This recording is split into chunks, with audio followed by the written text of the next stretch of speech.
नमस्कार, जय हिंद, वंदे मातरम। सभी का स्वागत है आपके अपने educational YouTube channel MP exam cracker में। दोस्तों, इस वीडियो में मैं आपको जो आपके एमपी पुलिस में क्वेश्चन आने वाले हैं वो आगे कराऊंगा। जो आपके दिसंबर में 3 तारीख, 4 तारीख, 5 तारीख, 6 तारीख जब भी आपका पेपर है तो आपको जो भी क्वेश्चन आने वाले हैं वो सारे क्वेश्चन आपको कराऊंगा। तो भाई जीके जीएस के ये सारे क्वेश्चन आपको बहुत ही ज़्यादा काम आएंगे। वीडियो पूरा एंड तक देखना। चैनल पर नए हो सब्सक्राइब करके बेल आइकन प्रेस करना। स्टार्ट करते हैं वीडियो। गुप्त वंश का संस्थापक कौन था? अगर ये क्वेश्चन एग्जाम में आ जाए तो आंसर लगाना श्रीगुप्त। क्या आंसर लगाओगे? श्रीगुप्त आंसर लगाओगे। बी आंसर परफेक्ट आएगा। चलिए नेक्स्ट क्वेश्चन देख लेते हैं। नेक्स्ट क्वेश्चन, चंद्रगुप्त प्रथम का उत्तराधिकारी कौन था? बहुत ही अच्छा क्वेश्चन है। अगर पूछा जाए चंद्रगुप्त प्रथम का उत्तराधिकारी कौन था तो समुद्रगुप्त इसका राइट आंसर आ जाएगा। ए आंसर लगा देंगे।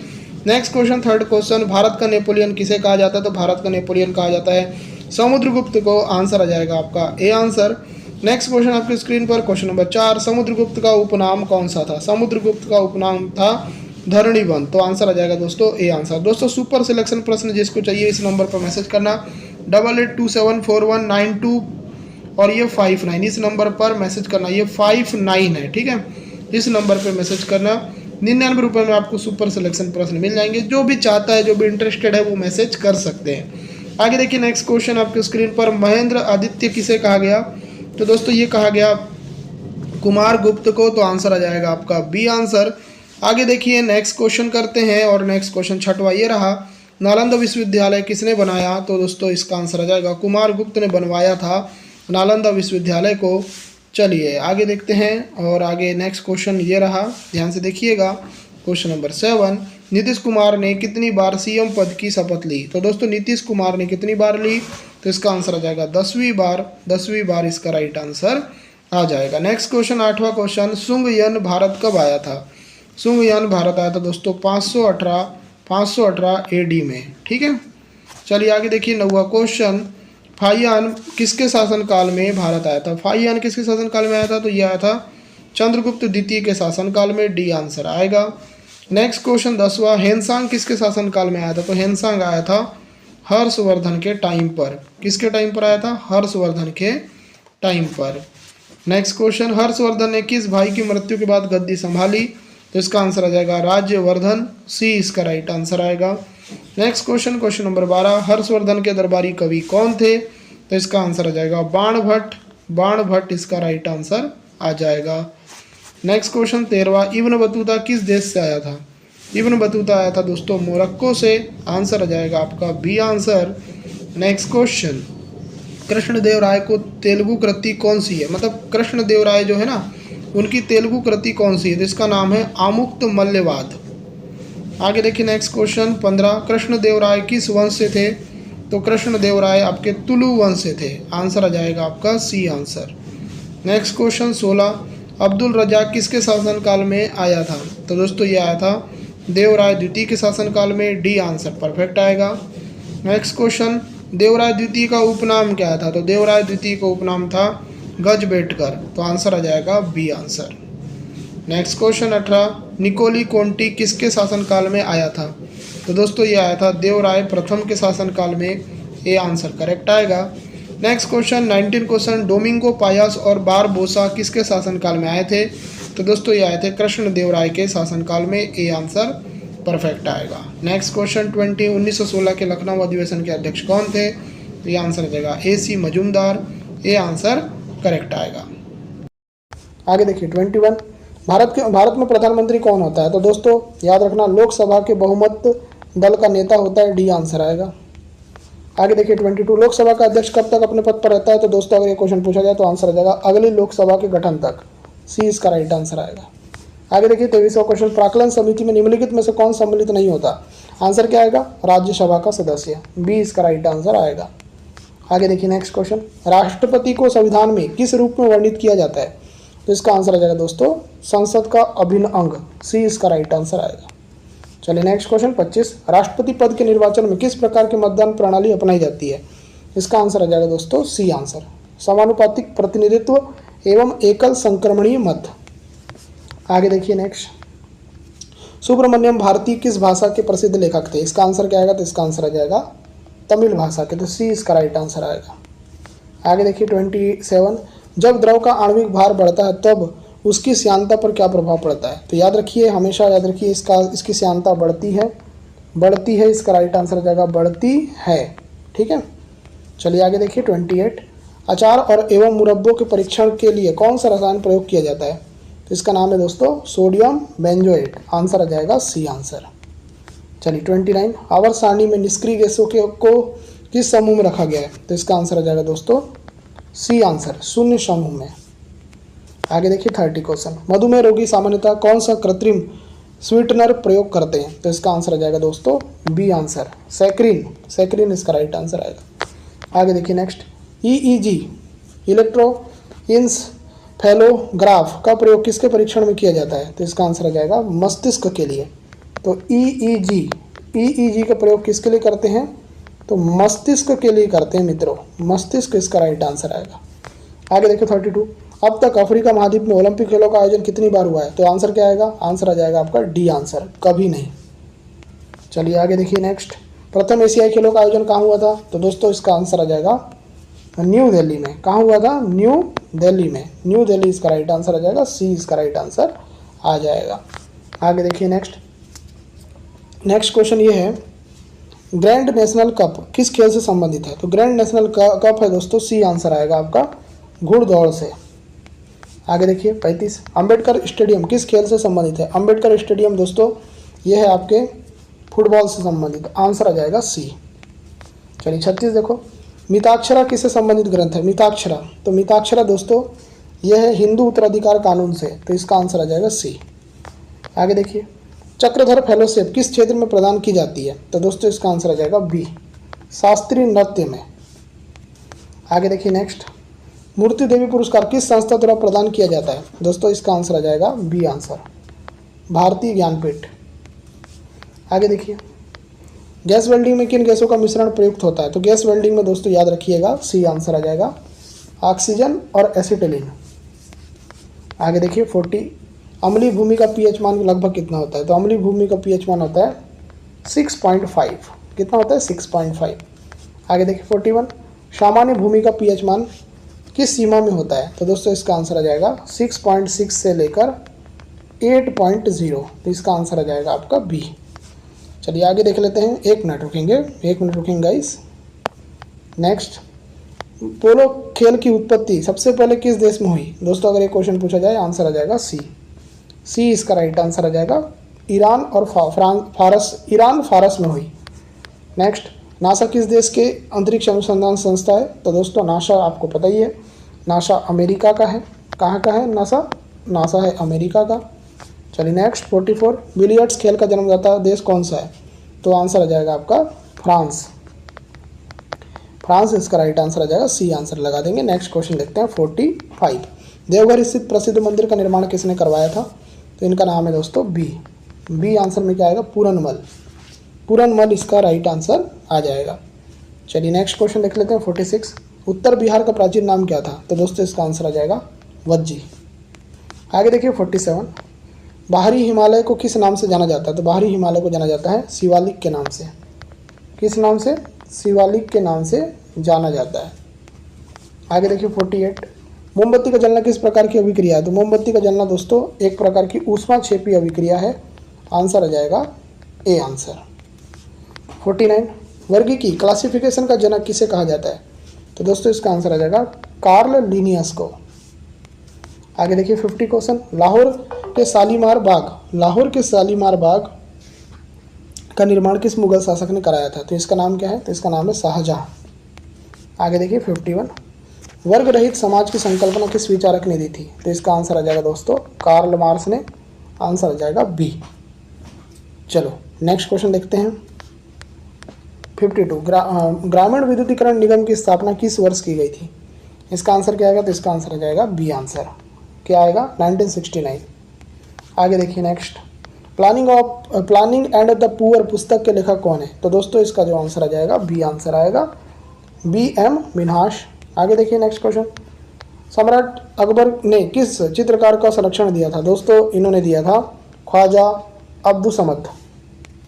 आगे देखिए, देखो ये मैथ्स का क्वेश्चन है, इसको करेंगे फटाफट। मैथ्स का क्वेश्चन बेहतरीन क्वेश्चन।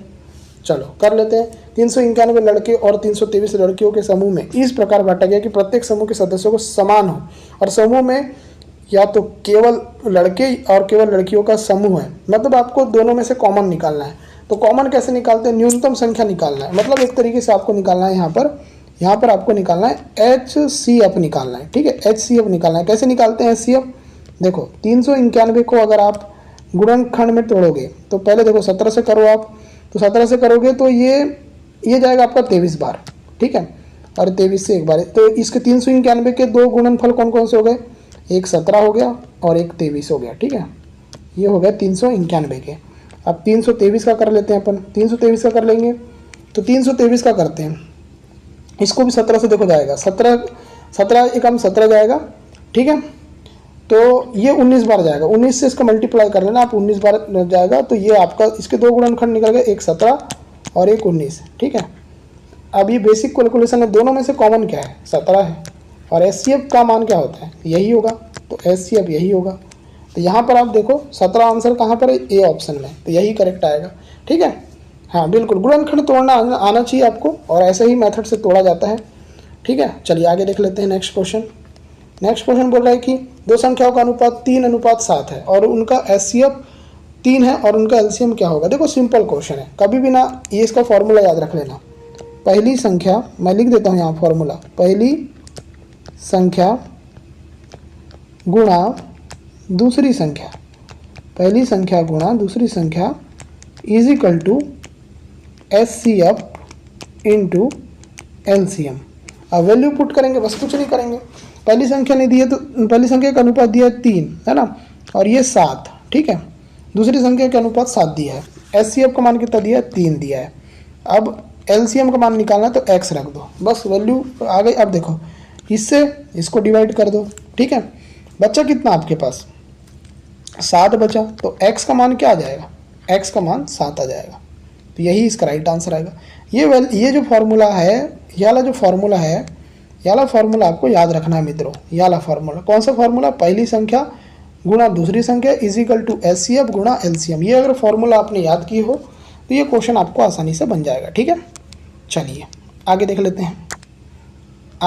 हैं, आगे नेक्स्ट क्वेश्चन है, देखिए ध्यान से।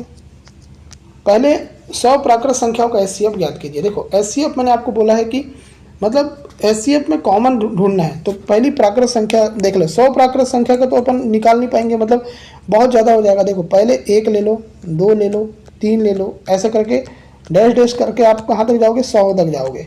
तो देखो एक में ही आपको समझ में आ जाएगा, 1 का गुणा आप 1 से करोगे, फिर 1 का गुणा आप 2 से करोगे, फिर 1 का गुणा आप 3 से करोगे। तो कॉमन आपको 1 की दिख रहा है, हमेशा कॉमन आपको 1 दिखेगा, 1 से लेकर 100 तक, ठीक है। आपको 1 हमेशा कॉमन दिखेगा, तो 1 आंसर डायरेक्ट आएगा इसका, कोई दिक्कत कोई परेशानी आपको होने वाली नहीं इस क्वेश्चन में। आगे देखिए 58, दो संख्याओं का GCD मतलब होता है आपका वही आपका HCF बोलो इसको, है ना, या आपका इसको आप महत्तम समापवर्तक भी बोलते हैं। इसको क्या बोलते हैं, महत्तम समापवर्तक ये भी बोलते हैं, दोनों बोलते हैं। अब देखो कुछ भी बोले, ठीक है, अपने को तो फॉर्मूला पता है ना, जो मैंने बताया था, पहली संख्या गुणा दूसरा संख्या इज इक्वल टू LCM गुणा HCF। वैल्यू पुट करते हैं, पहली संख्या का मान कितना दिया, 27। जो मान नहीं दिया है ना उसको जैसा कि तैसा लिख देना। पहली संख्या का मान 27 दिया, दूसरी संख्या का मान नहीं दिया तो उसको x लिख देते हैं। यहाँ पर देखो HCF का मान दिया है 9, LCM का मान दिया है 270। अब x का मान निकाल लोगे, क्योंकि देखो 27 को उधर ले जाओगे तो ये भाग हो जाएगा इससे 10 बार, मतलब x का मान कितना हो जाएगा, 9 गुणा 10, मतलब x का मान कितना हो जाएगा, 90 हो जाएगा। यही इसका राइट आंसर आ जाएगा मित्रों। 90 किस में है, ऑप्शन नंबर डी, यही इसका राइट आंसर हो जाएगा, ठीक है। चलिए आगे देखिए 59। चलो ये क्वेश्चन प्रीवियस ईयर में पूछा गया है। एक शहर की वर्तमान जनसंख्या कितनी, 50,000। यदि जनसंख्या में 4% की वार्षिक दर होती है तो 2 वर्ष बाद जनसंख्या क्या होगी।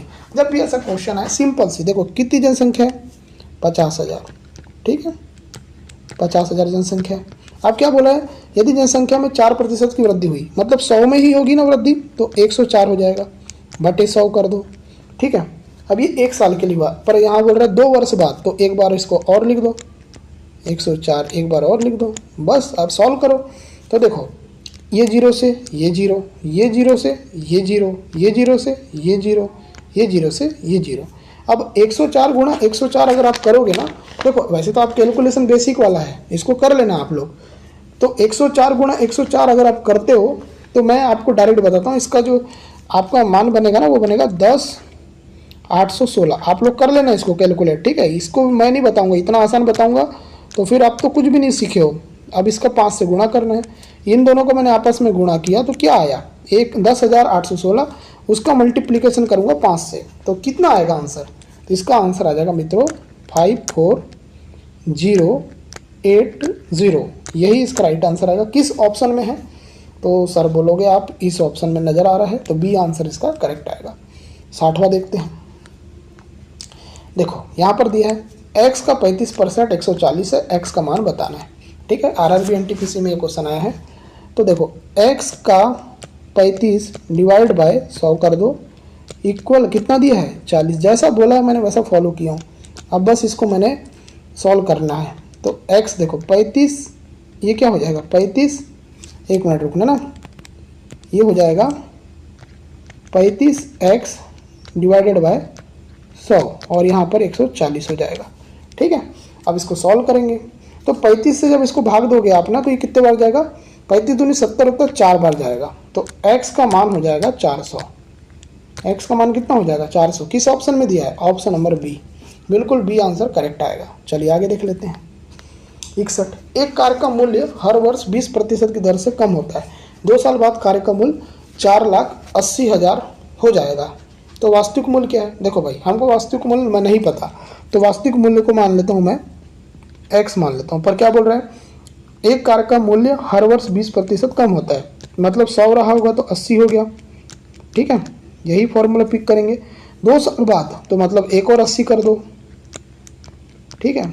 कितना हो जाता है, दिया है देखो कार्य का मूल्य कितना दिया है, कार्य का मूल्य कितना दिया है 4,80,000 हो जाएगा। बस इसमें वैल्यू पुट करना। अब इसको सॉल्व करना है, इसको सिंपल सा सॉल्व कर लेना आप। जब इसको सॉल्व करोगे ना तो x का मान कितना आएगा, देखो मैं आपको x का मान बता देता हूँ, डायरेक्ट मैं इसको सॉल्व करके बताता हूँ। देखो भाई ये 2 जीरो से ये 2 जीरो कैंसिल, ठीक है। अब अपना क्या बचा 4800 और यहाँ पर एक 100 सर और दूसरा 100, यही है।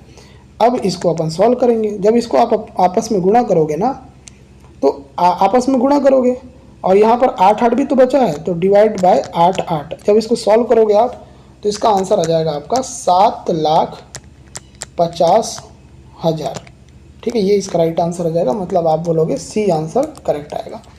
देखो सिंपल सा है क्वेश्चन। तो इतने क्वेश्चन मैंने आपको कराया है। उम्मीद करता हूँ ये वीडियो आपको पसंद आई है। पसंद आई वीडियो को लाइक करें, चैनल को सब्सक्राइब करें, नोटिफिकेशन बेल को प्रेस करना ना भूलें। इस वीडियो को देखने के लिए धन्यवाद। आपका दिन शुभ हो।